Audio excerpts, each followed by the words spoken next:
So good afternoon, and welcome to today's conversation on intelligence, success, and failure, the human factor, the important new book that Rose McDermott has co-authored with Uri Bar-Joseph from Haifa University. I'm glad to see you all here today. I'm Susan Moffett. I'm the director of the Taubman Center for American Politics and Policy.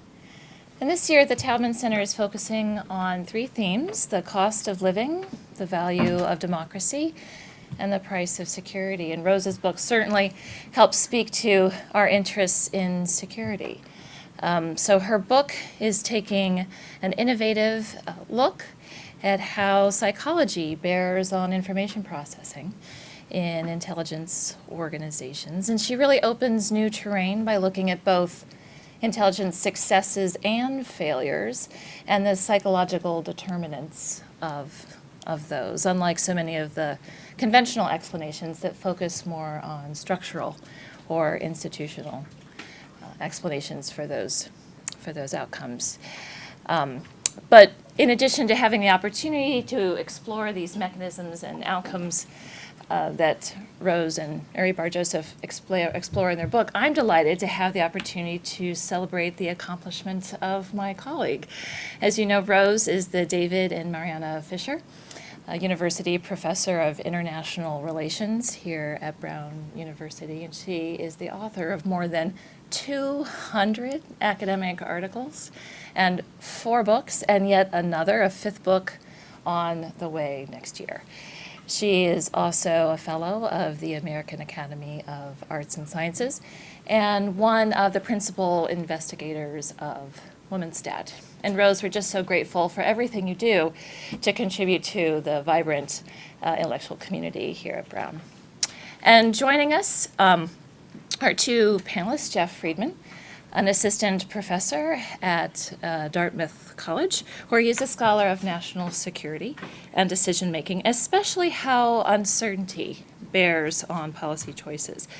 He's the author of a wide range of articles, and we'll be having a forthcoming book soon on national security and the limits of probability assessments. Also joining us today is Joshua Rovner, an expert on intelligence, strategy, and military affairs. He's an associate professor at American University's School of International Service and the author of the award-winning book, Fixing the Facts, National Security, and the Politics of Intelligence. So our time together is going to unfold in the following way. Rose will start with an overview of her book, highlighting some of its key findings and contributions. And then we'll follow with comments from both of our panelists. We're sorry that Jen Lester was unable to join us today from the U.S. Army War College. But then we'll open this up for your questions and answers. But now will you please join me in very warmly welcoming Rose McDermott, Jeff Friedman, and Jeff. Thank you so much, Susan, for your wonderful leadership of the Taubman Center and for sponsoring this panel and for all you do for our intellectual community. I'm really grateful to you for doing this. And thanks to the panelists for making the trip out to be involved in this, and especially to all of you for coming, and my colleagues, I'm particularly grateful to you for taking the time to come. This was a book that I did with Uri Bar-Joseph, who I went to graduate school with at Stanford many years ago. He was one class ahead of me. He actually was somebody who himself fought in the Yom Kippur War, and one of the sets of match cases in the book is from him, is about the Yom Kippur War. Both the title and the topic is really, all of my ideas and books are really thrown away ideas of my advisor, Bob Jervis, and Uri and I were at a panel at APSA one year. And Bob was saying, well, there's a lot of discussion about, intelligence failures, but nobody really looks at successes. And we sort of looked at each other, and that became this book. Just like all my other books are really Bob's throwaway ideas. So the book is actually, in an odd way, I'm not actually going to talk about what's in the book, but I'll get to that in a sec. The book is a series of 3 match cases of intelligence successes and intelligence failures, the invasion of the Soviet Union before the Second World War and the defense of Moscow, the attack in Yom Kippur and the defense, and then the sort of failed cases that have to do with the American fight in Korea, or shall I say the first American fight in Korea. And the case that didn't make it in here, that's in a separate article in a journal called Intelligence and National Security, is about Pearl Harbor and Midway, and that's actually what I'm going to talk about today. Because how I got interested in this topic, I didn't study intelligence in graduate school, although my advisor Bob Jervis did quite a lot of work on intelligence. The reason I was interested in this topic and the reason I came around to it actually had to do with personal experiences from my childhood, because my father was stationed on a ship called the USS Sanadin in Pearl Harbor on the Japanese attack on December 7, 1941. And that's the match case that's in the, article, but not in the book. But because that was the topic that I got interested in, I wanted to show you some pictures that I actually have, both formal pictures that were taken by the Japanese military, as well as pictures that my father took during the Japanese attack, to give you a sense of how I originally got interested in this topic. So this is a picture out of the front door of my house. The house that I grew up in Hawaii. This was actually taken in the late 60s, and this shows you the view that I had of Pearl Harbor growing up. So this is Halava Heights Road. I was born in Hawaii around the same time as Barack Obama, and my birth certificate looks exactly like his. Although I was born in the military hospital, not in the public hospital. But the Japanese spy who drew the pictures of Pearl Harbor that were sent back to Tokyo, unbeknownst to us, lived basically 2 sets of houses down and 1 block over. So this would have essentially been his view as well. This is what it looks like now, and what you'll see there is actually the Arizona Memorial. So that's the memorial to the ship that's still there, and actually it's still leaking oil. But that's the sort of contrast between what it looked like then and what it looks like now. So this was the ship that my father was stationed on. It's the USS Sanadin. It's a tugboat. So it's not, like a really super cool aircraft carrier or whatever, but that was the ship that he was stationed on. You can see the palm trees there. And he lived in this house that I just showed you the picture of on Halava Heights Road. And on the morning of December 7th, 1941, if I can get this to, oh, well, let me just describe what's actually going on here. So this is the overall campaign of the Far East and the Pacific and what the Japanese goals were in 1941. So you can see here, this is the Hawaiian Islands. And a big part of their plan, right, and this was one of the issues with the Japanese, is that they didn't have much oil. Their oil had then been embargoed by the United States, and so the idea was that they had to make a really bold series of attacks on what was then the fleet in the Pacific. And then they had a whole series of other things they were going to do around the Pacific. And this was looking at the attack that was actually going to take place on Oahu. Pearl Harbor is, you'll see here. So there were dive bombers and various planes. The standard explanation and argument for what happens around the surprise in Pearl Harbor is Roberta Wohlstetter's work on Pearl Harbor, where she really talks about what happened was the inability to extract the signal from the noise, that there was all this information, but there was so much information, it was very difficult to figure out the signal. It turns out that that's not true. That there really was no signal. There was a lot of noise, but because the Japanese were so successful and so intent on keeping the information secret, there were, in retrospect, after looking over 40,000, somebody else did this work, 40,000 sets of telecommunication, there were 7 specific notes that, had they been combined and understood in the proper context, could have increased the probability that you might have known that it might have happened at Pearl Harbor. But there basically was no signal. And so although her argument, I think, is accurate for things like 9/11, it actually is not accurate for its paradigmatic case, which was Pearl Harbor. So it's December 7th, 1941. This is the Japanese fleet flying in over Pearl Harbor, over Diamond Head. It's 10 minutes to 7 on a Sunday morning. My father is out in the driveway washing his car, which he did every Sunday morning. He loved his car. And the neighbor was also washing his car. I guess that was a thing that men in the Navy did at 10 minutes to 8 on a Sunday morning in 1941. And his 2 kids were riding around on tricycles next to him. And they were expecting a reinforcement of planes from San Diego, from the base at San Diego. And that's what they initially thought that this was. And that's what the fleet looked like.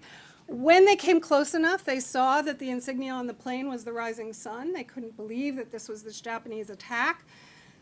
My father went running into the house and did 2 things. He turned on the radio, and there was church music. He wanted to find out what was going on. It was all church music. And then he took his rifle, which is very much my father, came out outside and started to shoot at the planes.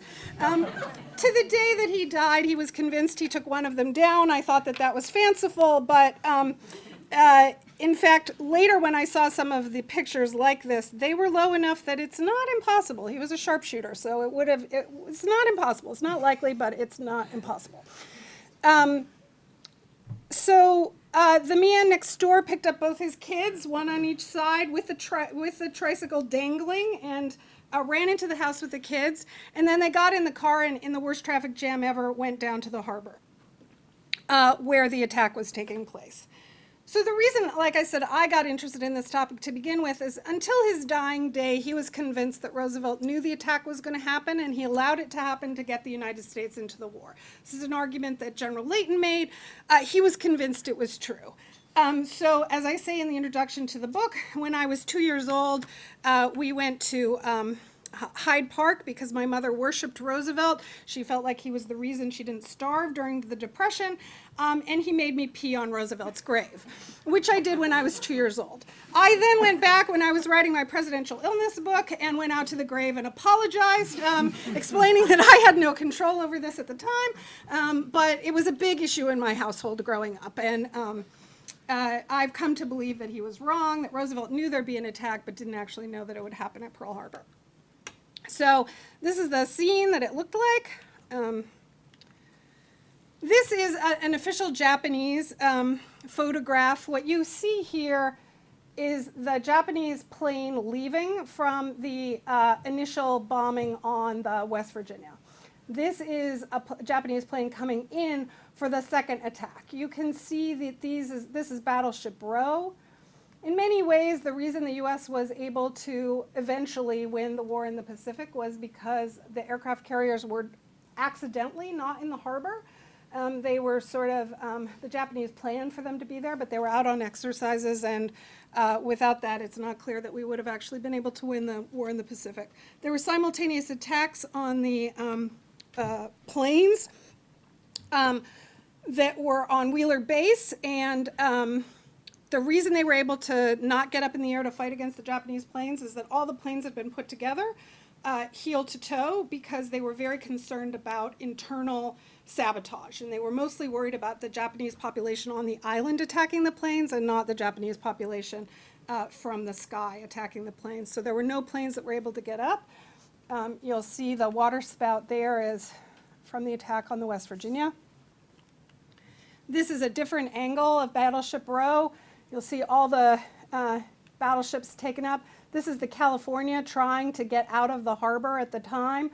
You'll see the initial attacks on the West Virginia and the Oklahoma.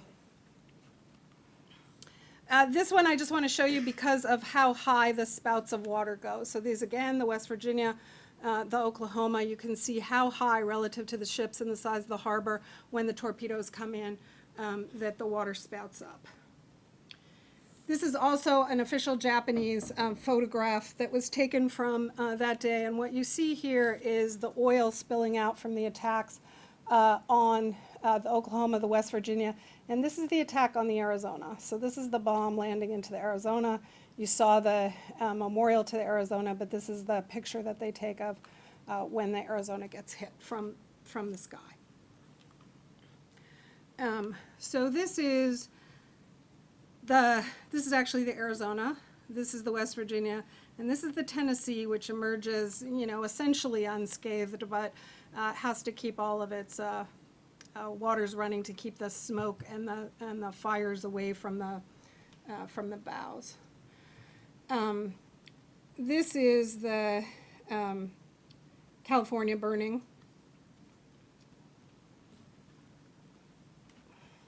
And this is one of the shots that my father took after the attack. You'll see this is the West Virginia in the back, and this is the Arizona burning. So what happened was a lot of the guys who were on these ships got thrown into the sea. But what was on top of the sea was all the oil that you guys saw that came out of the ships when they were first torpedoed. And the oil eventually, you can't see it in this picture, but the oil eventually caught fire. And so all of the guys who were in the water, who had to come out of the water with the help of the guys you see standing there, had to basically come through burning oil on top of the water to get out. And he basically spent 3 days hauling guys out of the water through the burning oil on top of it, and for the rest of his life had nightmares about it because it was such a really intense experience, and a lot of men were severely burned and injured, and 3,300 were killed. So this is his ship, the Sanadin, over here, the tugboat. And this is the Raleigh, which was a light cruiser, and it was damaged and would have sunk had it been in open sea.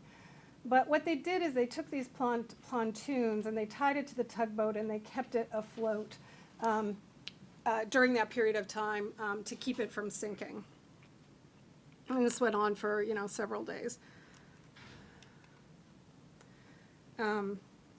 What you see here is the end of the day on December 7th, and this is the Arizona. So this is the Arizona with the flag still flying, but it's largely submerged, and the fire's still going. It takes the better part of a day to sink, and these are the other ships trying to get rid of the water so that they can keep them afloat. These are the guys trying to save other people. This is the West Virginia. This is one of the other ones my father took. This is the Oklahoma after it had been submerged, and they're trying the next day. So this is December 8th. They're trying to figure out what to do with the ship, how to turn it back on top of, right it and see whether or not it can be rescued, whether it can be saved. They actually ended up salvaging most of the ships that were targeted that day. Obviously not the Arizona, but the other ships that they targeted, they managed to repair over the course of the war, so that in the second half of the war they actually were in service. What you see here is two smaller ships, the Cason and the Downs, that were in repair dock. This is taken the 9th. That's the Pennsylvania in the back, and you can see relative to the size of a person how big they are and how badly damaged they are, and they're trying to make assessments about whether or not they can be salvaged and saved. This is a picture now of what it looks like. This is the Arizona Memorial from the sky, so you can see the outlines of the ship and the memorial itself. When the memorial happened, when it was first put up, we went actually to the, sanctioning of it or whatever, and it's a beautiful memorial. If you've seen it, it has the names of all the guys who died on the ship carved into the side of the wall, and the center part you can see the circular casing, and my father stood there and he said, "Oh, I knew him, I knew him, I knew him," and he would never go back. And if you've been at the memorial, it's very interesting because it still drips blood. It still drips oil like it's blood. It's really a very intense kind of memorial. And this is the telegram that my father sent back to his parents in Schenectady. His father worked for General Electric. And you'll notice the date. So it's December 13th. So between December 7th and December 13th, his family didn't know whether or not he was dead or alive. This was the first time he could get a telegram out to them to tell him that he was safe. And I kept this telegram. This was what I wanted to have be the cover of the book. And the production people at Oxford said, "No way, this has nothing to do with the book. We can't have that." And so you have this stupid chess game as the cover of the book, which I really resent and object to. I really like the cover of your book. Well, I'm glad you like it. I wanted this. And this is just to show you now the scale of what aircraft carriers look like now relative to what the Arizona Memorial is. And you can see the size of the ship then. And and what it looks like now. And the aircraft carriers, which were, as I say, at sea during the attack, became the backbone of the fleet, and under Nimitz's very successful and skillful military strategy, really became the foundation of what was able to win the war in the Pacific, especially after the battle at Midway. And a big part of the rest of the story has to do with the intelligence that gets found, that is uncovered by Joe Rochefort between Pearl Harbor and Midway, that helps turn the tide of the war. But I'm going to stop there, and I'm going to let the panelists speak to it, but I just wanted to provide a little bit of context and explanation about how I got involved in the topic and why I got interested in the issue of intelligence. So thanks so much. And we'll start with Jeff Friedman. Oops, sorry. So one of the first things I learned in graduate school is you always read the preface of the book.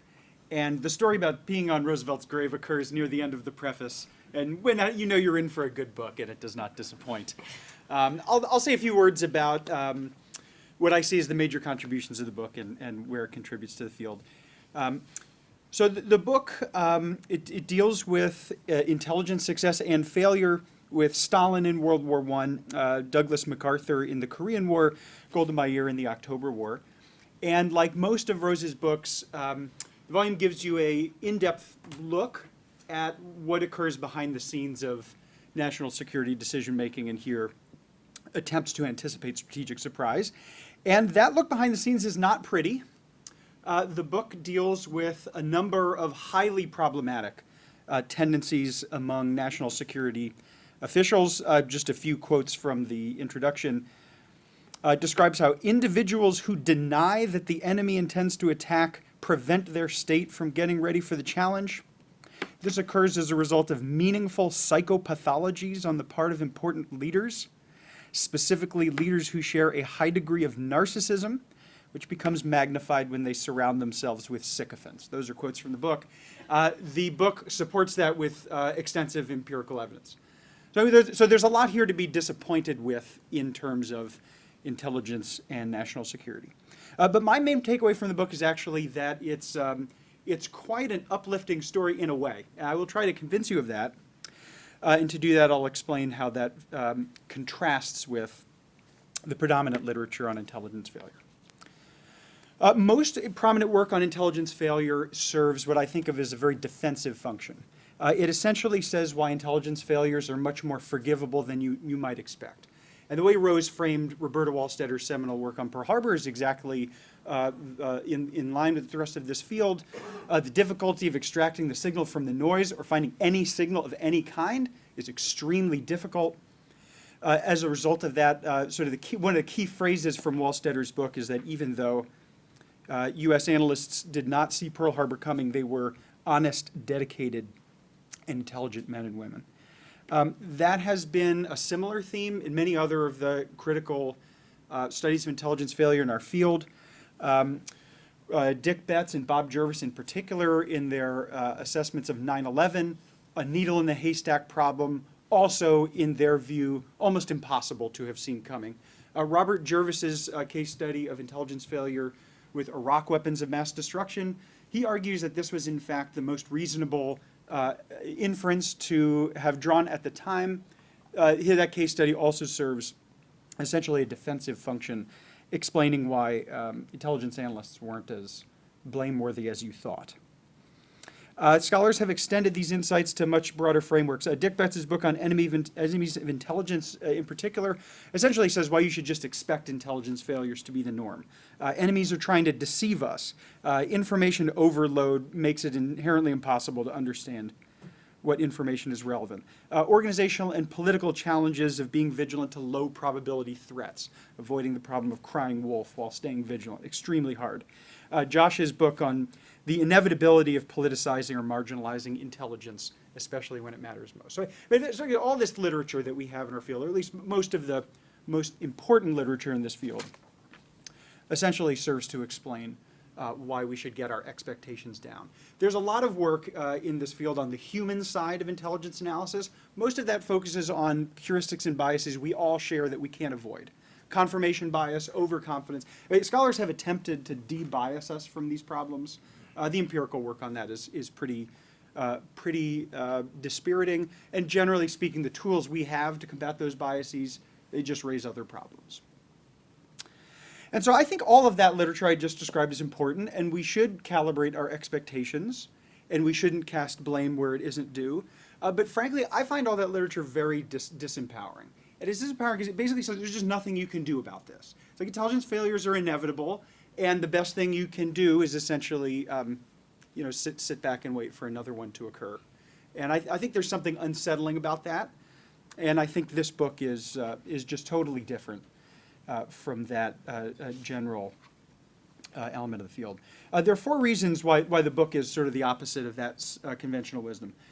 First, Rose and her co-author Uri Bar-Joseph present intelligence failures that in no way seem inevitable. These are not signal and noise problems in which nobody could possibly see the right answer. In all of the 4 cases of intelligence failure they discuss, analysts, many of them, actually understood that a surprise attack was coming.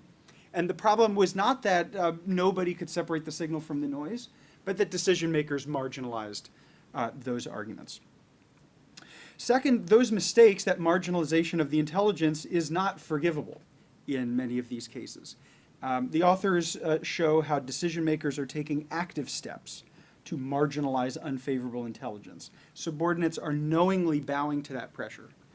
The worst example of this, I think, is Douglas MacArthur and his chief of intelligence, Charles Willoughby, who, in their push north, consistently attempt to prevent signals of the incoming Chinese invasion from reaching back to Washington, D.C., because they know that will undermine their ability to continue with an attack that many decision makers in Washington were uncomfortable with. Throughout these case studies, you don't see a whole lot of honest, dedicated, and intelligent people. They're not failing through innate cognitive biases. They really got these things wrong. And I think in some sense, this is a very critical picture. It's much more a personal critique than most literature in the field. In some ways, it's sort of designed, I suspect, to get your blood curdling a bit. But again, the reason I think this is uplifting is because it shows that you really can do better than that.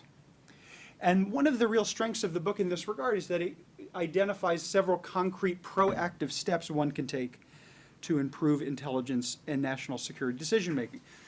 So Rose and Uri talk about the importance of avoiding overly insulated decision-making structures, the importance of selecting or at least screening leaders based on psychological profiles. When they talk about the human side of intelligence, they're not talking about innate cognitive biases. They're talking about major personality flaws that may be more common among high-level national security officials than the average Joe, but are still not universal, I don't think, in any way. So if we're sensitive to those problems, we really can mitigate them. A 4th reason why I think the book provides some ground for optimism is the way in which it talks about intelligence successes, not just failures.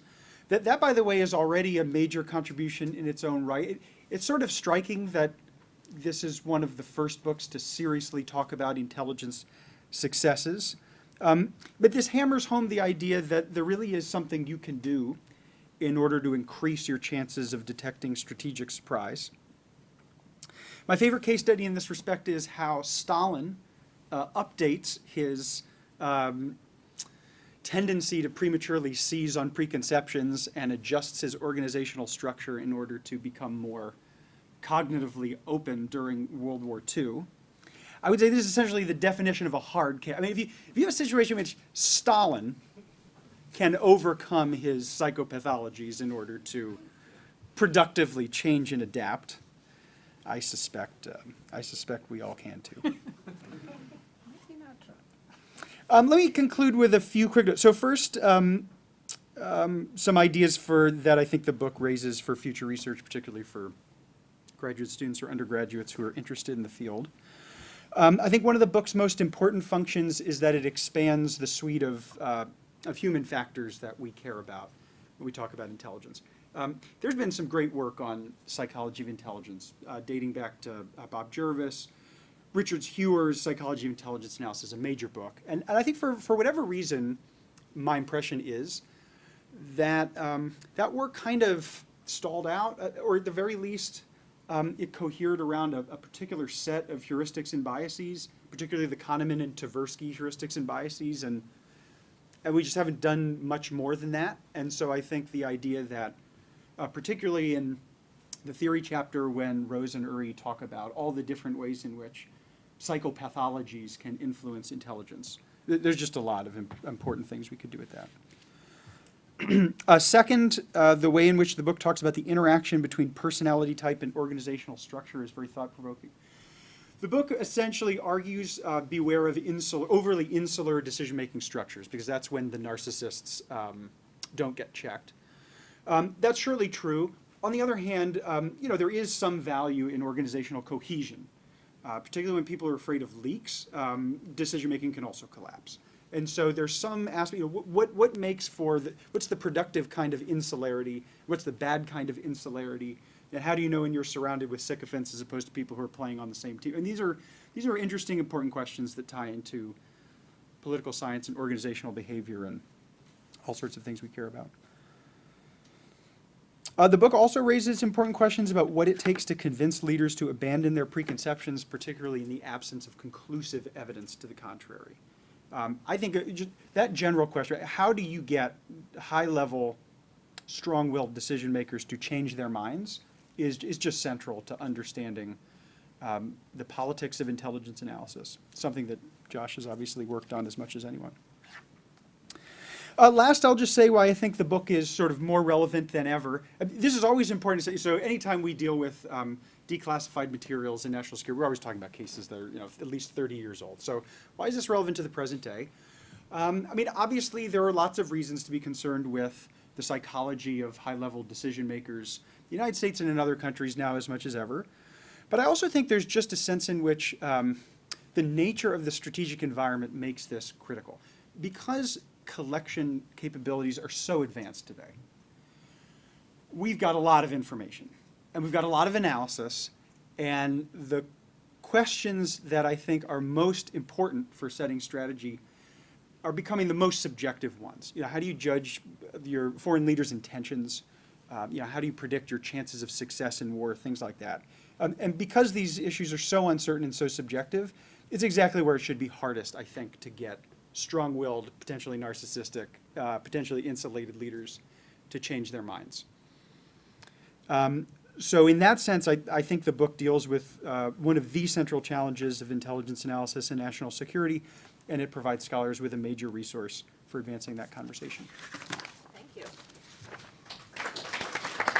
And now we'll invite Josh over. If I just, Fine to say. I think I'll just stay seated if it's okay with you.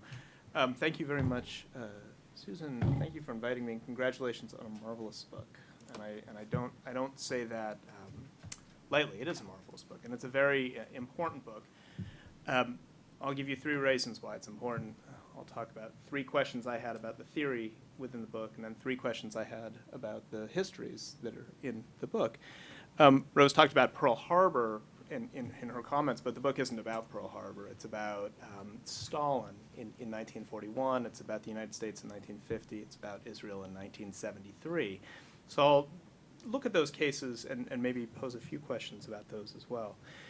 Why is this a marvelous book? Why is it so important? The first reason, it takes a much broader view of intelligence warning. Right?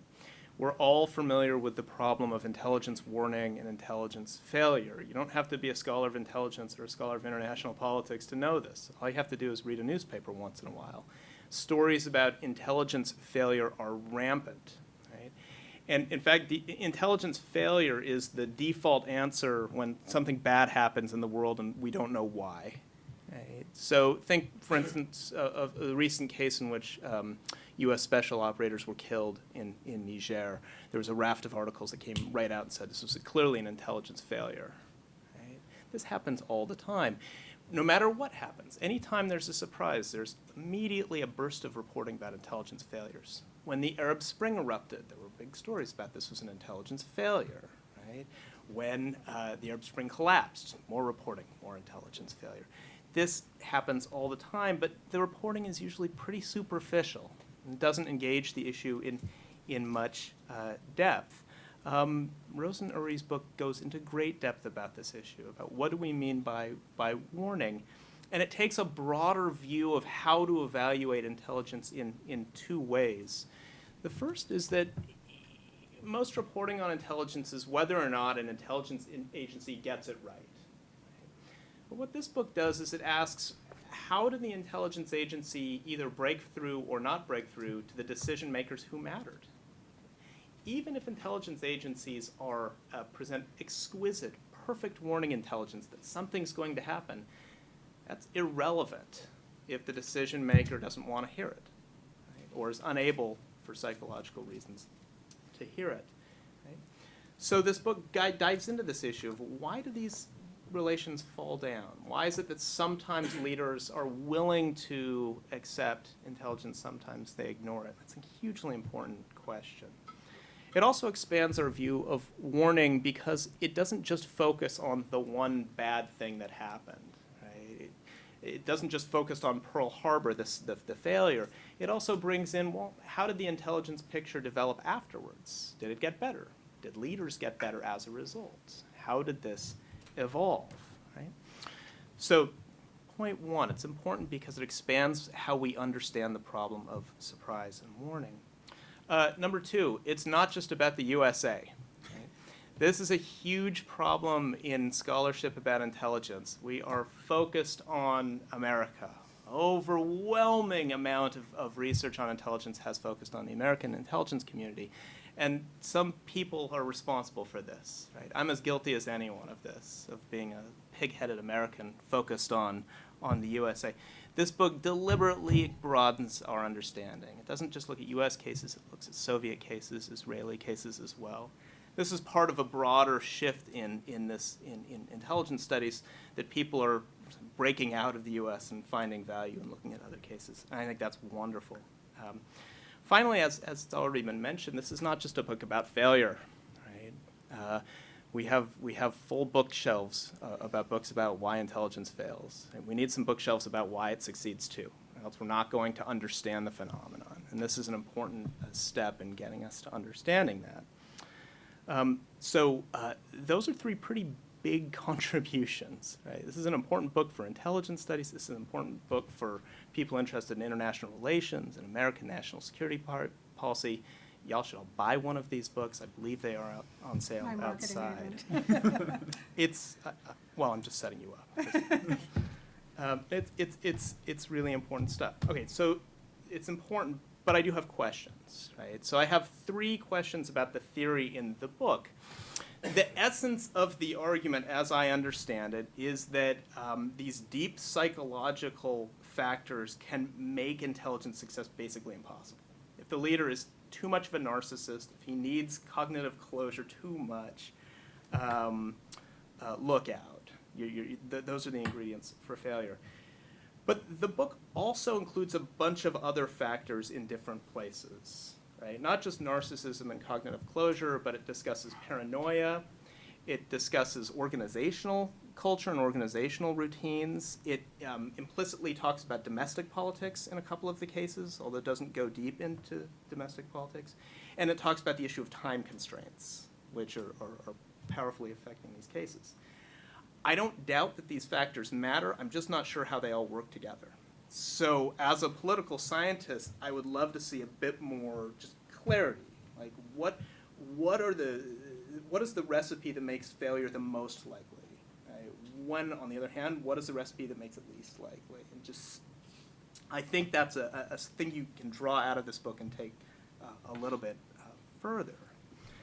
Second question about the theory. I wonder how much of the outcomes are not simply deep psychological factors, which are more or less constant, but how much of these are a result of victory fever, right? All of the key leaders were at their worst after having what they thought was a great triumph, right? So Stalin pulls off the Nazi-Soviet non-aggression pact in 1939, problematic for a lot of reasons, but he thought it was super. right? Stalin thought this was a really important diplomatic triumph for the Soviet Union, and it made him believe in himself even more than before. So he's buying his own hype, and he's ripe for failure in 1941.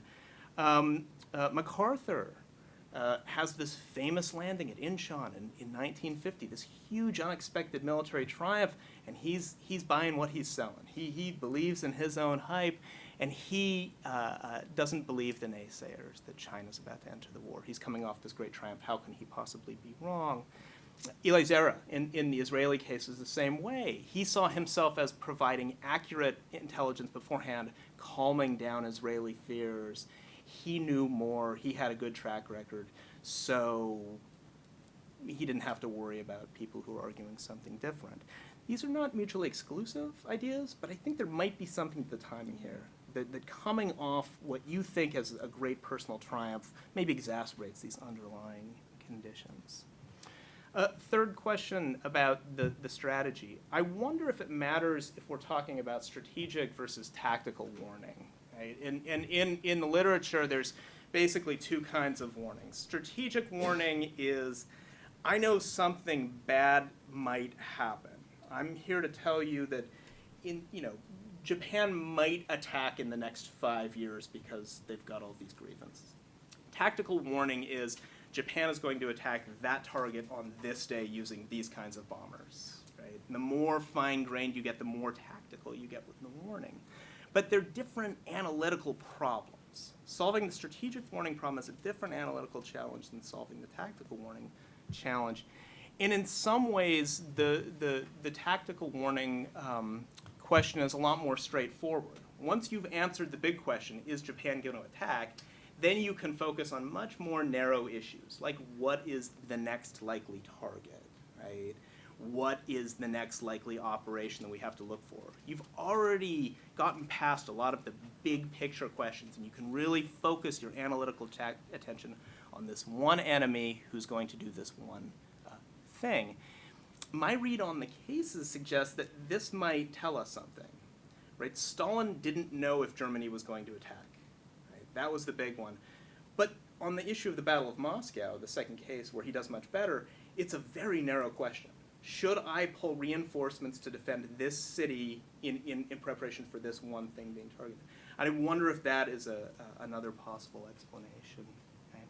And it's a big theoretical question as well that we could grapple with. Okay, and a couple of questions on the cases as well. 3 questions on the cases. One, I'm not so sure about the Stalin case. I agree that it's really important, right? Because if Stalin can grow, so can we all. Stalin personal growth story. Because it's not the way you think about Stalin most often. But I'm not sure about this case, right? I'm not sure what would falsify your argument about the Stalin case. Imagine that he hadn't grown, right?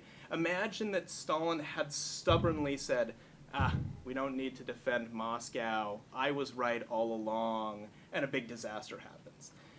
Wouldn't that be support for your general argument about narcissism, the need for closure, and everything else?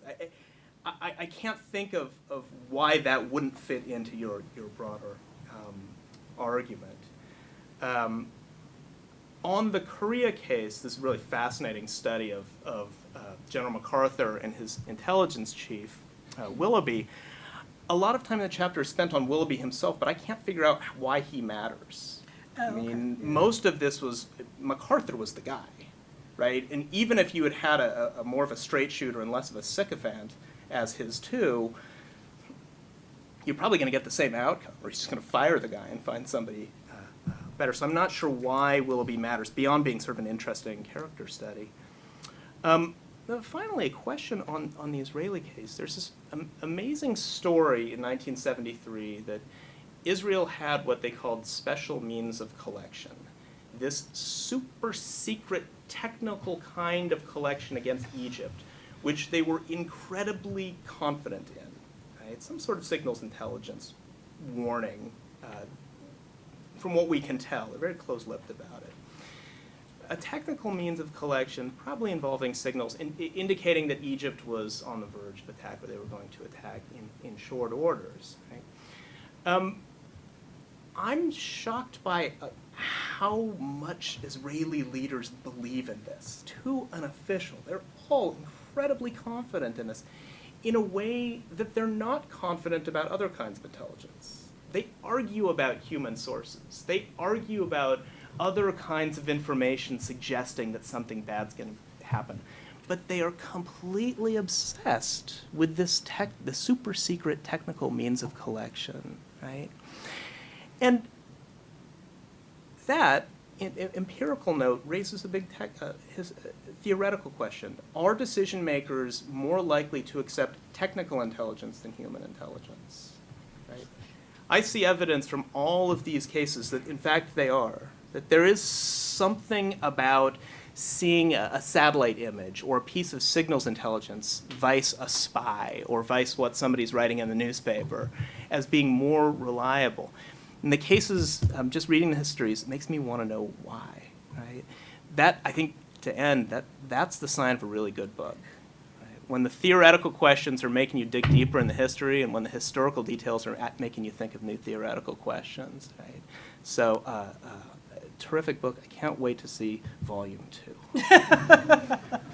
Thank you. Rose, would you like to pick up on any of the themes? Yeah, thank you both very much for really thoughtful, constructive, useful thoughts and comments. I'd actually like to respond to some of the questions that Josh just raised, because I think that he points to a number of significant challenges and flaws in the work, and also to some important points of disagreement between the authors. So there is some part of what emerges is various forms of disagreement. So to the, your first question about the number of different factors going on, not just narcissism, but paranoia, time urgency, these various factors.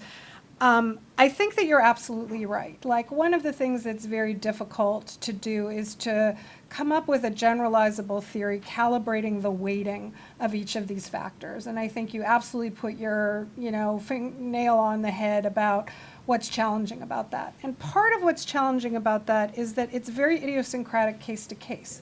So in some cases, time urgency matters way more than in other cases, right? The defense of Moscow, the Yom Kippur attack, they are much more time urgent than longer-term strategies that are taking place in Korea. And so it can be very difficult. When I make the point about collaboration, and I don't mean to oversell this, but I do think that Uri and I have slightly different takes on this. For him, he really thinks a big part of the story is with the seizing and freezing, that you have these ideas, that you come to what you think is true very early on, you seize on that, you freeze on that, and then any amount of contrary evidence is just impervious to changing your idea about what's actually going on. I came around, especially through the empirical work, to be much more convinced about the influence of both narcissism and paranoia. I think in the end we both, if we had one on cause, it would be narcissism. But ultimately, these things are both factors that are playing into it. So, I think that's part of what's going on. Your second point about these failures happening after big successes, I think, is a really interesting and important insight that had not occurred to me. And frankly, when you were talking about it, I just thought, this is overconfidence. We should have really thought about, in a more systematic way, how overconfidence skews the way that subsequent information is taken in. Because it's not just that you're overconfident about your success, but you're also overconfident about your own decision-making ability, right? I mean, that you sort of have this ability to overcome these particular kinds of challenges and problems. Just remind me your third. Strategic versus tactical. Oh, yeah. Part of the strategic versus tactical thing is, I think that you're absolutely right in that, and we didn't really get into it because, again, what's really happening, as you point out, is that the successes always follow the failures in a sense, right? So yes, you're right that there's these, successes that they can have at previous periods of time, but you have this huge failure, whether it's the surprise attack of Yom Kippur or, Hitler violating the treaty with Stalin or the attack on Pearl Harbor, whatever. And the fact of the failure then activates people to pay attention in a different sort of way that makes success more likely. So that a big part of our argument is that the learning that comes out of the failure is what leads to the subsequent success. That also mirrors the challenge and the difference between strategic and tactical, because the strategic is like what's going to happen, and then once you know what's happened, your decisions then become more tactical on a kind of case-by-case basis. I'm not sure that's a perfect answer, because I think that you point to one of the things that we could have gone into way greater depth on in the cases, and obviously, had certain kind of space and time and energy limits to it. With regard to the cases, I'll start with the third point about the Israelis, because it was never revealed what the special means of collection were. Yeah. I'm not convinced it was signals. I'm really not.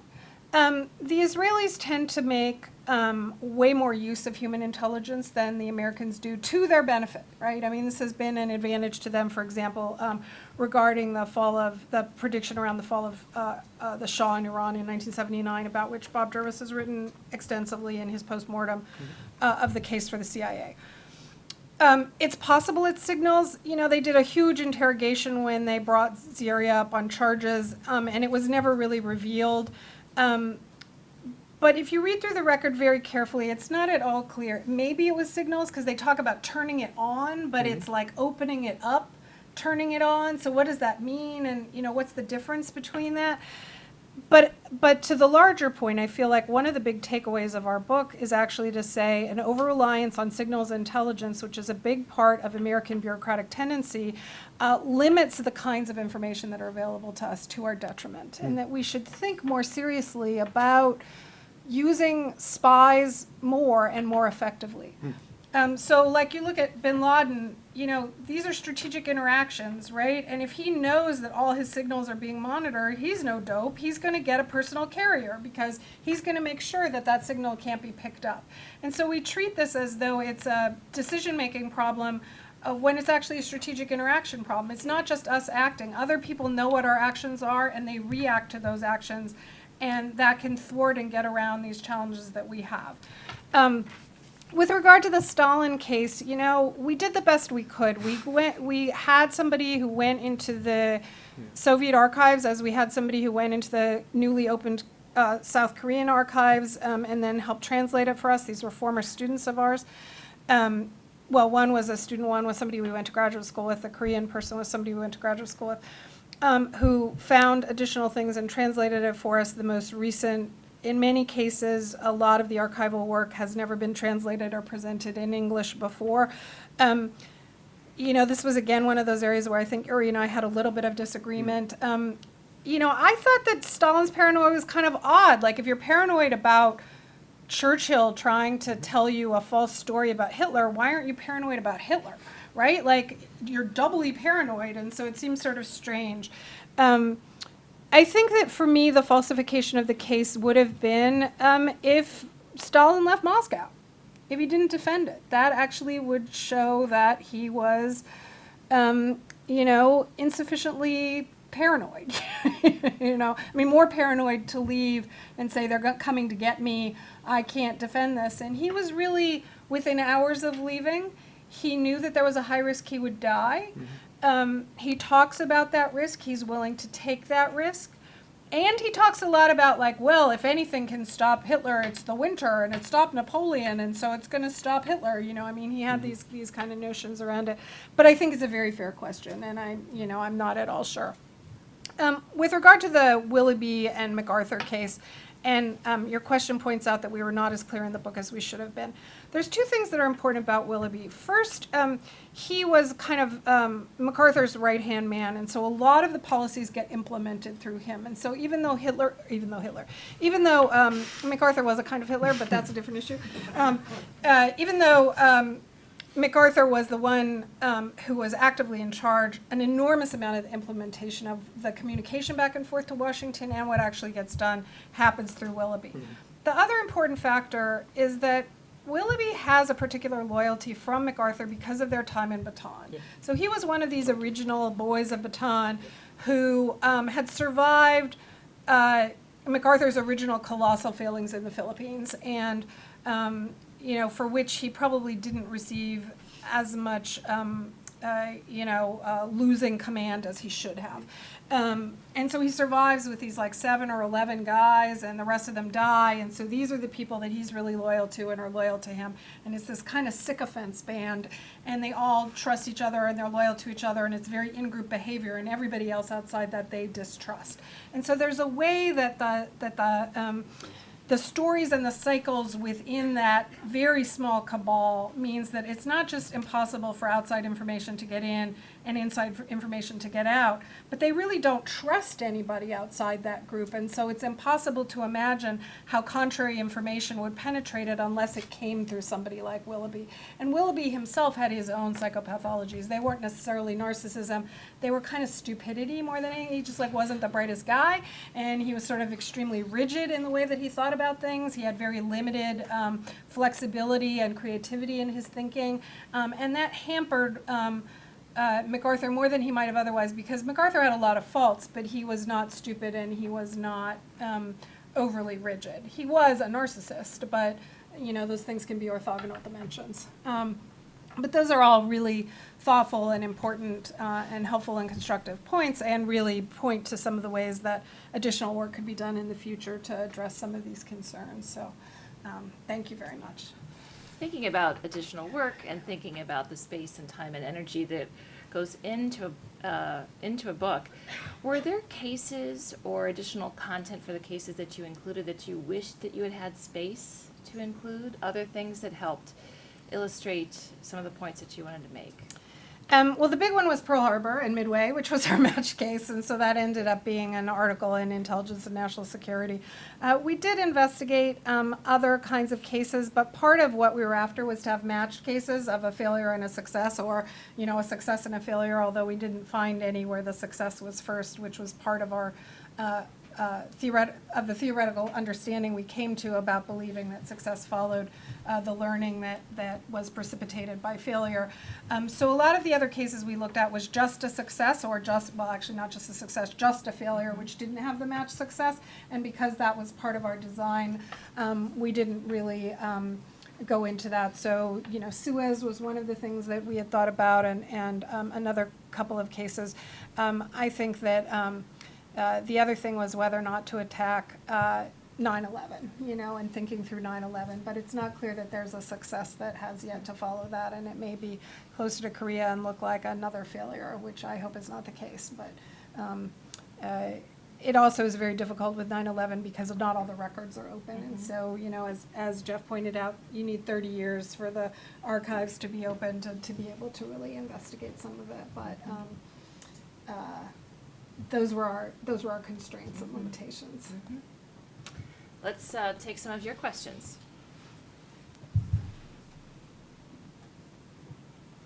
Jackie. Hi, I'm so excited that you wrote this book. And I'm always very intrigued with the individual level, leader level analysis of intelligence successes and failures. Last week we had Bob work at the Naval War College, and his big focus is on autonomy and artificial intelligence and human-machine interaction and acquisition of big data. So what I'm kind of interested in knowing is where you think these leader-level theories and individual-level theories of intelligence, success, and failure, where do they stand in the big data, algorithm, artificial intelligence kind of intelligence era? It's a really good question. I think the short answer is we don't know yet. I mean, it's being uncovered and discovered on a day-by-day basis. And I think that speaks to the crux of the challenge between human and signals intelligence too, right? So big data is great for signals intelligence. You get all this metadata on phone calls and emails and other forms of signals intelligence, and that gives you a lot of information. I think it may also give you overconfidence because you think that you have everything. And maybe you have everything that happens through signals, but again, you have strategic actors, and if they know their signals are being observed, maybe they're having face-to-face conversations. Not that anybody ever does that anymore, but that they talk to each other in person and away from electronics, and take a walk in the forest and have a series of decisions about what they're going to do that will be completely impossible for us to track. So the problem is not that that information isn't useful, but that it's incomplete and that we're then overconfident about its completeness. I've seen some really interesting and frankly kind of frightening analyses of these big data. The one that I remember most dramatically was a map of Syria in the early days of the civil war, let's say 2012, where what they had was big data of everybody's SMS messages. So it was divided up by color into the Alawites and the Shias and the Sunnis, and the size of the node had to do with how many calls went in and out. And when you looked at it on the map, it was incredibly clear the 9 nodes that were the center nodes of who was really orchestrating the various aspects of the civil conflict. But those SMS numbers are not random. They're a phone number that is probably on the physical body of somebody, right? So when I saw that, I was like, okay, I'm the leader, I'm looking at that. I know the next 9 drone strikes I'm ordering. It's these 9 telephone numbers. And I'm taking out these 9 guys, and then I'm going to watch the opposition fall apart. And, that's how we killed Dudiev in the Chechen Civil War. It targeted his cell phone number with a drone. And so then those guys go, oh, this happened to Dudiev. I'm going to make my number 2 carry my phone, and he's going to be, 6 feet away from me or, however far. So you can imagine sort of secondary changes that people make in order to respond to it. But it is the big data concern, I think, there is, what do you do with that information? How does that change not only the nature of intelligence gathering, but the nature of the way that you would fight subsequent conflicts based on that intelligence? You may think that there's an attack coming, but what if it's not really an attack? What if it's really information that's going back and forth about some unrelated matter, but you become convinced it's an attack, and so then you order the drone strikes, and maybe you're going to create some blowback that is not necessarily what you want. So it's not that I think it's good or bad. I just think it deserves a lot more discussion than is happening, and a lot less overconfidence about, America loves technology. We think Google and Apple are going to solve all our problems. And they can solve a lot of problems. They can also create a lot of problems, right? So if you look at how many hours you spend on your phone is directly related to rates of depression and anxiety, especially in adolescent girls, and this becomes this huge public health crisis, and so how are you going to address it, in terms of medical care and so on. So there's a solution, but there's also a challenge related to that. And that's my concern, is that there's this whole other part of intelligence that in many cases may be more valuable. It's going to take longer, it's going to be harder to cultivate. The variance around what gets returned is going to be higher, but it may get at stuff you can't get the other way. And that's what you see with the information that comes into Stalin from the Far East in Japan. It's what, human intelligence is what tells us that. It's why the Israelis know about the Shah before we do, it's how we eventually caught bin Laden. So there's these ways in which human intelligence is really valuable, and I would hate to see its neglect because of this fascination and obsession with big data and AI. And I know that that's a minority position, but I do think that it's true. So investing in more spies on the ground, Yeah, for instance. but they take, they're really hard to cultivate. You have to recruit people who look the part, who know the culture, who can learn the language, who can come up through organizations over periods of time. Yes. So I'm very, and it sounds like a great book. I haven't read it yet, so I now have more reading to do, thank you. But question about the use of the sort of learning from failure metaphor, and that is that there are, in a sense, 2 different dimensions, and kind of one reading of learning from failure is very much kind of in one box of this 2x2, but there are the other boxes. And so what I think about is that there's learning as in technique learning. I learned to do this better. I used to learn to use more human intelligence, less human intelligence. I learned to do big data, what have you. And then there's kind of the meta learning of learning to be open, right? And so those are two different things, and then those can occur, the other dimension of my typology here, those can occur at either the individual level or the organizational level. And so, for example, a failure that leads to a bunch of people in an old cabal losing their jobs or dying on a, on an aircraft carrier is going to shake up the organization and create some openness, whether or not you learn a technique, Right. and so on, right? And so I'm wondering, in your cases, how much it is, sort of where one might go initially with the idea of learning from failure, that individuals say this is what we should do different next time, versus either the organization learning new techniques or either the individuals or the organization simply becoming more open. I think that that's one of those things, it's a really, really good and important question, and I think that that's one of those things where I don't know that our data allows us to differentiate between those two things, at least in the cases that we looked at. That doesn't mean that in each of the cases there weren't examples of either and or both. And so my initial kind of gut level response to you is that the big thing that happens is there's a failure and it makes everybody freaked out. And then everybody does a lot of different things. That happens at the organizational level, it happens at the individual level, it happens at the kind of public level even. And so numerous things happen simultaneously, one of which is learning from failure in order to increase the probability of success. Some of them are organizational changes some of the time. Sometimes there's not organizational change. There certainly was an organizational change in the case of Stalin because it's a totalitarian regime. But you can imagine lots and lots of organizational challenges the changes that happen after 9/11, whether or not they'll lead to success is still, in my opinion, unclear. And I'm not sure we'll ever know. So many things happen simultaneously. Distinguishing which ones are causal from which ones are epiphenomenal is challenging, and I'm not sure in this limited data set we're able to fully differentiate between them. I can give you intuitions, but I'm not confident that I'm right around them, because I do think that many of these things happen simultaneously. Some of them may be sufficient, others may be necessary, but we don't have the case, enough big data to separate them out. But I think it's a really important question. And at root, I think part of it is just the shock of the surprise or the threat or the challenge activates lots of different things going on simultaneously. Yes. Congratulations on the great book.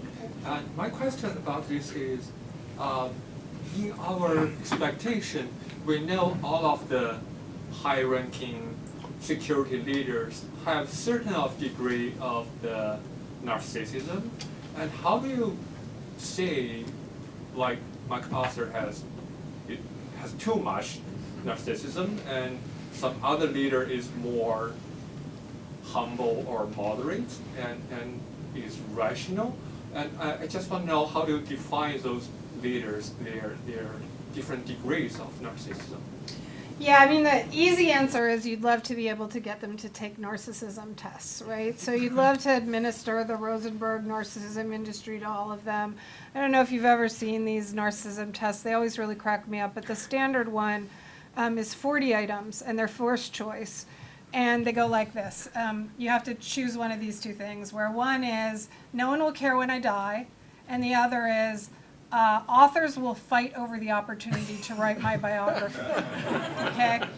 And then you add up the score, and above a certain score is considered a narcissist, and below a certain score is, considered a narcissist. And I learned this lesson well when the first time I was doing these experiments that involved a test of narcissism at Harvard, and I was like, nobody's going to answer these questions, authors are going to fight for the. And my co-author at the time said to me, what are you talking about? They're Harvard undergraduates, they're all going to say that. And in fact, he was right and I was wrong, but so what's interesting is, like, as a population average, traditionally, 3 to 5% of the population shows up as narcissists. It's a much more male trait, so it's usually around 1% of women and 3 to 5% of men. So it's largely a male characteristic. What's interesting is in the last decade, it's been rising so quickly that in the last round of the Diagnostic and Statistical Manual, they actually had a fight about whether or not to call it an illness anymore, because an illness can only be an illness if it's sufficiently uncommon as to be unusual. If it's something that everybody has, it can't be considered abnormal because it's normal. And so now narcissism is becoming normalized, and I imagine the next set of the DSM, they had this discussion last time, but I think the next time they're actually going to have to eliminate it because it's becoming so increasingly common. I blame the kind of selfie culture, but I'm sure there's multiple sufficient reasons that are involved in creating that. But there are different degrees of narcissism for sure, and I think that how we would rank it, at least in the empirics that we use in this book, is two things really, like the inability to assimilate any information that shows that you're bad or wrong, and the sort of unwillingness to process any information outside the prism of the self, right? And so those two things there's gradations on. And this goes back somewhat to a point that Josh raised, which I think is really important, which is I actually don't think narcissism is a constant. I think that it can be more or less activated by particular environmental precipitants. So you can have the underlying pathology, but there's certain things that are going to activate it more, and there's certain things that are going to ameliorate it. So what ameliorates it is security, right? I mean, so if you buy into the model of the developmental origins of narcissism, and I think some of them are genetic, but I think some of them are environmental, then what's really precipitating it is it's an overreaction to parental neglect and or abuse, right? And so you tell yourself you're great because nobody else in the environment is telling you you're great. And so when you're secure and you've had this huge success and you've just been in, Busan and you've had this great thing, then you're not gonna, it's not gonna be so activated. But when you're threatened or stressed or everybody does tell you you suck and kind of deep down you know that and you believe it, but you're fighting against it constantly, then it gets super activated because you have to be defending against that constantly. And so I do think that it goes up or down with environmental precipitants, and so I don't see it in quite the constant way that Josh portrayed it. And unlike paranoia, which I think is just like, even if they're not out to get you, they're out to get you. And so it's a different kind of psychopathology whose origins, are equally interactive between genetic and environmental components. Yes. So with regard to rebuilding or kind of shifting focus back toward human intelligence and bringing spies, do you think is it just a matter of kind of recultivating people, or have we has the institutional ability of kind of the U.S. or people or countries that have gone more towards signal intelligence kind of withered in being able to collect human are the Israelis and the Chinese, for example, just better at getting good people, and that's something we need to relearn? That's a really good question, and I mean the short answer is I don't know, but I'll say a couple of things. One is the United States has had a bias towards signals intelligence since the inception of the National Security Agency in 1947. So we just like technology. I mean, I think that that's just an American thing. We just think it's cool, right? And we think it's going to solve all our problems. We thought Agent Orange was the answer to Vietnam, right? Everything's going to have a technological solution. We recruited all the intelligence people from computer science and engineering at Harvard and Princeton and stuff like that. We weren't getting the historians and stuff like that out of Middlebury, right? So there was a real bias. I do think that the Israelis have always put more effort into human intelligence. Certainly the Russians, the Soviets in particular, as well as the Russians now, put a lot more energy and effort into it and got a lot more very useful information, especially in the case of the Second World War, from human spies than Americans got, or than the Soviets themselves got from signals intelligence. So that was their main source. Can we not do it? No, we have immense resources within the population of the United States. lots of immigrants, lots of people who are first and even, second generation, who know the culture, who speak the language, who would be, impossible to differentiate on the ground from locals. We just don't cultivate them because we think technology is cool, right? And so we are not cultivating them and training them and using them to the extent that we could and, in my opinion, should. So it's not that it's withered or that it's impossible. In fact, we have a better population base from which to draw it, in my opinion, than most other countries do. The Israelis would have a very, very hard time finding people that they could put into China. We don't. So, and it's a bureaucratic decision, and I think we're not making the right bureaucratic decision in that regard, or at least the optimal one. I shouldn't say right, but optimal. Michael? A narcissist surrounded by sycophants. Does that mean we should expect an intelligence failure in this country soon? Yeah. It's impossible for me to, I love that question because it's impossible for me to think about this book and the lessons that come out of this book, even when we were writing it, without thinking about Trump. I've never seen such a malignant narcissist in my entire life. And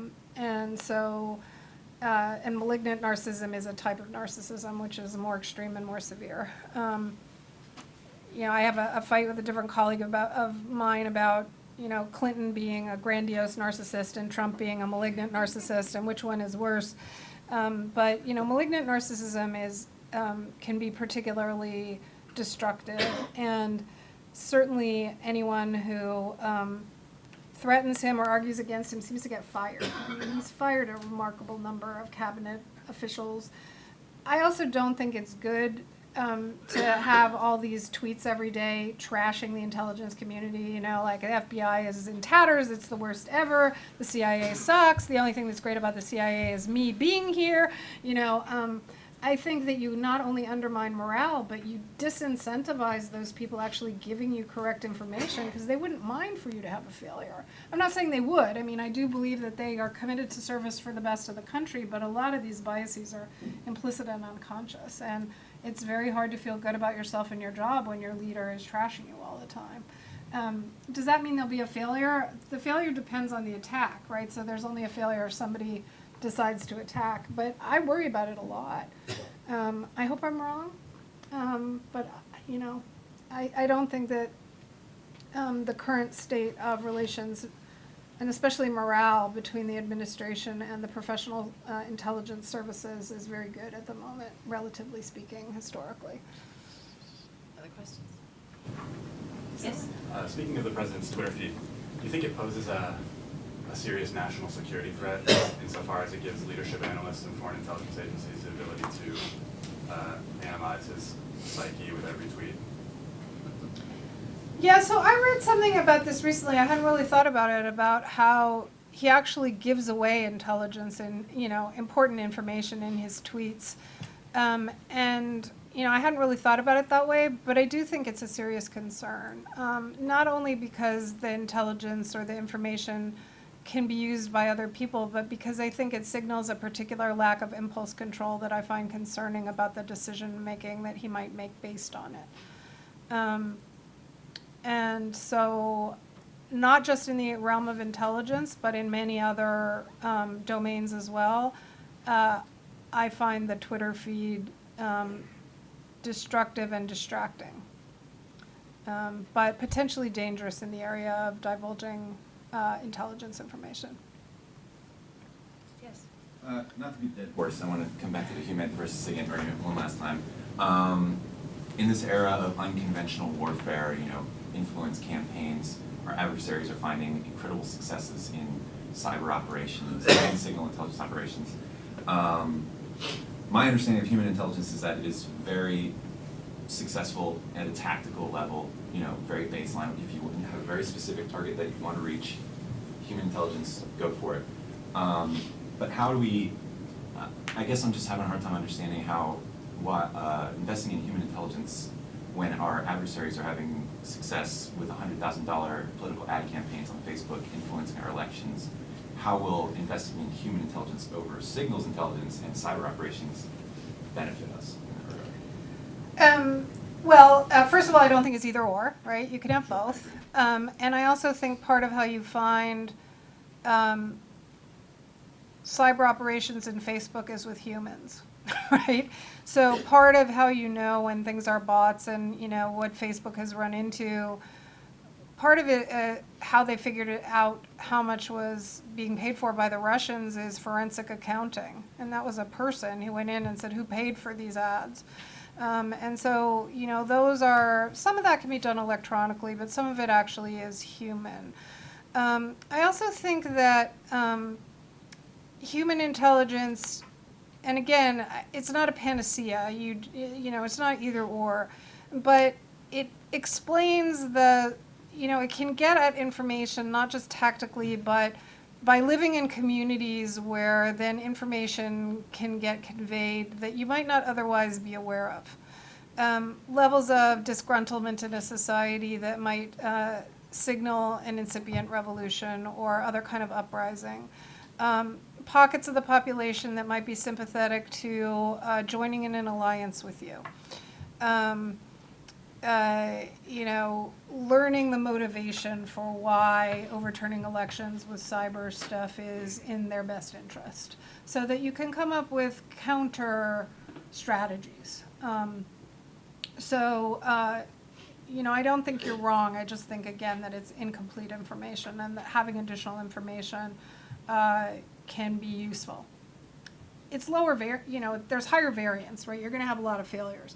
But when you have a success, you may have a success that you're not going to get through any other mechanism. And that's the value of diversity, right, in general. Rose, you suggested an evolution in your thinking from the age of 2 to the current age about Roosevelt.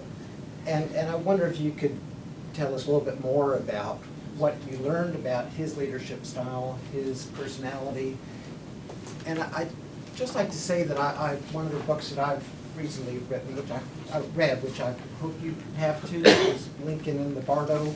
I haven't read it yet, yeah. About that man's personality. Yeah. By a very intelligent author, obviously a work of imaginative literature, but it goes into his consummate modesty and capacity for self-correction. Yeah. One of the great commanders-in-chief in our country. Yeah. How would you compare Roosevelt to an ideal type, let's say, like? Yeah, I mean, one of the really interesting things about the story of Lincoln, which I understand is about his grief at the death of his son, right, is Bob Gilbert at Northeastern has this great book on Calvin Coolidge where he talks about Calvin Coolidge's decision-making in the wake of the loss of his son when he was president, and how he was this incredibly activist governor and representative and whatever, and then when he gets into the presidency and his son dies as a result of an infected blister playing tennis on the front lawn of the White House, he collapses and he is paralyzed, and it basically leads to, in many ways, the conditions that allow for the Great Depression. And what makes him different than Lincoln is that Lincoln wasn't overcome by his depression in the way that Coolidge was. But I think the way in which Lincoln and Roosevelt are similar is the way that they can use their personal trauma and suffering to achieve more empathy for other people's problems and sufferings. You know, Roosevelt starts out as an incredibly arrogant, entitled, wealthy pain in the ass. And then he gets polio. And he spends 2 years trying to move his big toe. And he tells everybody that the hardest thing he ever had to do in his life was to try and learn how to move his big toe again after polio. And he never did. He never did relearn how to. And it changed his understanding of other people's suffering, and it led him to institute all the New Deal programs that the Republicans are currently trying to dismantle, like Social Security and welfare, and I mean, they called it welfare then, but you know, the Works Project Administration, you can think about all his various forms. His decision-making style in the Second World War was affected not only by his own personal experience, but also by what was very severe cardiovascular disease at that period of time. So his blood pressure for the last year of his life was running 220 over 180. They broke 4 pumps trying to push formaldehyde through his system when he died, and they all broke because his system was so clogged. I mean, he was really, really, really ill. which meant he had about 4 good hours a day. Now, 4 good hours of Roosevelt in 1944 was a whole lot better than 16 hours of almost anybody else you can imagine, because he had these personal relationships with Stalin and Churchill, and he knew what was going on.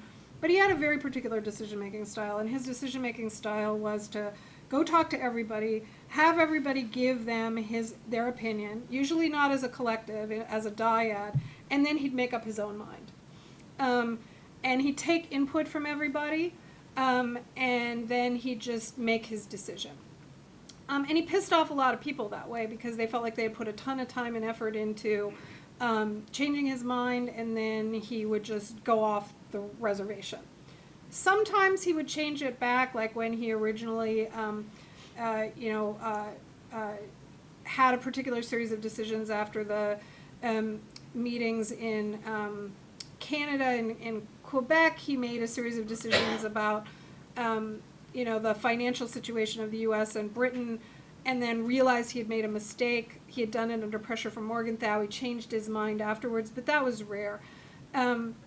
And when people would get mad, they'd come to him and they'd say, I'm going to resign, and he'd basically plead with them and say, you can't leave me at this dire hour, and I'm so sick, and this is a terrible time for the country. And Francis Perkins tried repeatedly he was Secretary of the Treasury, and he basically wouldn't let her resign. He was like, you can't do this.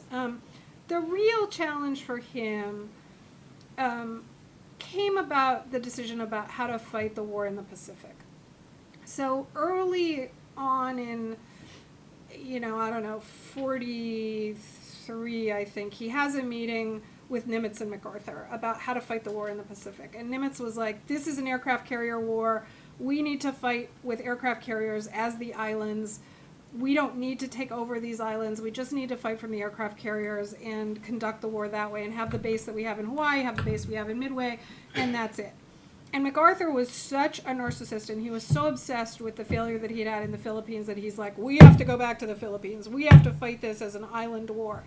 And so Roosevelt leaves a series of speeches he gives in Bremerton, Washington. He shows up for half a day in San Francisco for the nomination for the presidency in 1944. He gets on a boat. He goes to Hawaii. He sits at the estate. He has told all of his advisors that he is going to side with Nimitz. MacArthur makes his big presentation in the morning. It's supposed to be 2 days of meetings. Roosevelt gets increasingly upset and agitated, really wants lunch, keeps telling everybody he wants lunch. And at 11 o'clock says, I'm done with meetings. We're going to go with MacArthur's way of doing this. We're not going to have the rest of the meetings. I'm going to have lunch. I'm going to take a nap, and then I'm going back to D.C. And Nimitz was infuriated. MacArthur was overjoyed, and everybody in the administration was shocked. And so, when he has limitations, they're really around his energy and his health, and are not, in my opinion, driven by the kind of narcissism that you see in MacArthur. I mean, Nimitz didn't even get to make his presentation. And Nimitz, I had a big picture of Nimitz on my dining room table growing up, right next to the picture of Roosevelt, and my parents would fight over the relative value of the icons of our household. Well, let's continue our conversation out in the foyer for a reception and book signing for Rose. But thank you, Rose, for